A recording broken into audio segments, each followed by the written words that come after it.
খোদায় আমি এক পাপিষ্ঠ বান্দা তোমার দুয়ারে দাঁড়িয়ে, হাজার গুনাহের বোঝা কাঁধে এসেছি হাত বাড়িয়ে।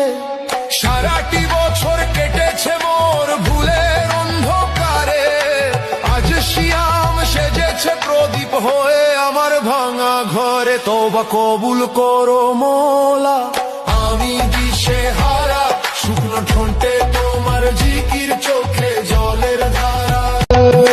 খোদায় আমি এক পাপিষ্ঠ বান্দা তোমার দুয়ারে দাঁড়িয়ে, হাজার গুনাহের বোঝা কাঁধে এসেছি হাত বাড়িয়ে। সারাটি বছর কেটেছে মোর